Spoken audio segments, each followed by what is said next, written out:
हम ईमान लाए ए अल्लाह पर और उस पर जो हमारी ओर उतारा गया, और जो इब्राहिम, इस्माइल, इसहक, याकूब और याकूब की संतानों पर उतारा गया, और जो मूसा, ईसा और अन्य नबियों को उनके पालनहार की ओर से दिया गया। हम उनमें से किसी के बीच कोई भेद नहीं करते और हम उसी के आज्ञाकारी हैं।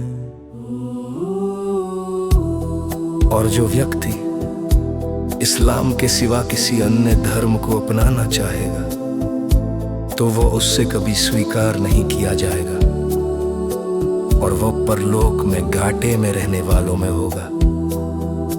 अल्लाह ऐसे लोगों को मार्ग कैसे दिखाएगा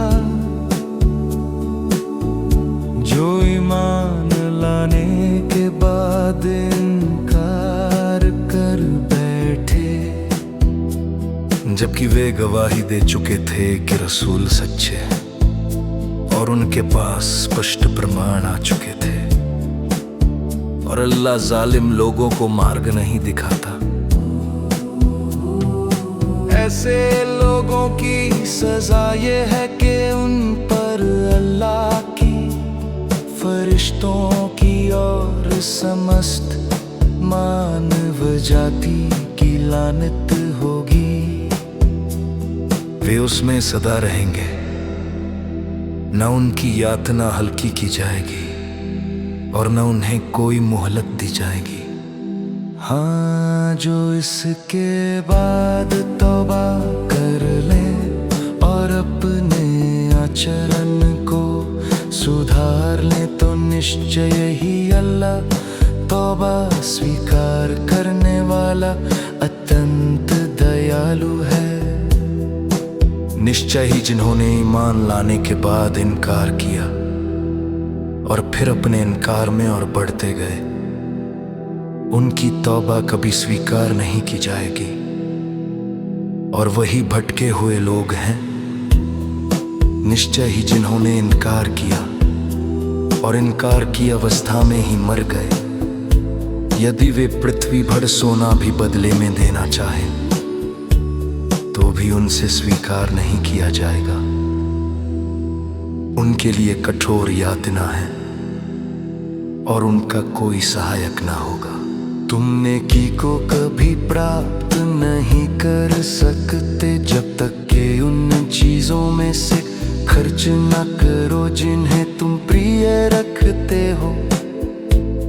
और तुम जो कुछ भी खर्च करते हो अल्लाह उससे भली भांति अवगत है। सारे खाने की चीजें इस्राएल की संतान के लिए वैध थीं, सिवाय उन चीजों के जिन्हें इस्राएली याकूब ने तौरात के उतरने से पहले स्वयं अपने ऊपर हराम कर लिया था।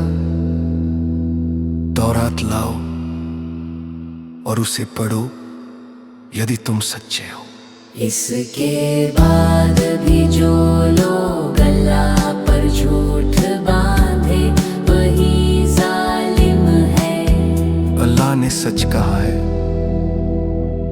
अतः इब्राहिम के धर्म का अनुसरण करो जो एकनिष्ठ थे और बहुदेववाद करने वालों में से नहीं थे। निश्चय ही पहला घर जो लोगों के लिए स्थापित किया गया वही है जो मक्का में है, बरकत वाला और संसार वालों के लिए मार्गदर्शन।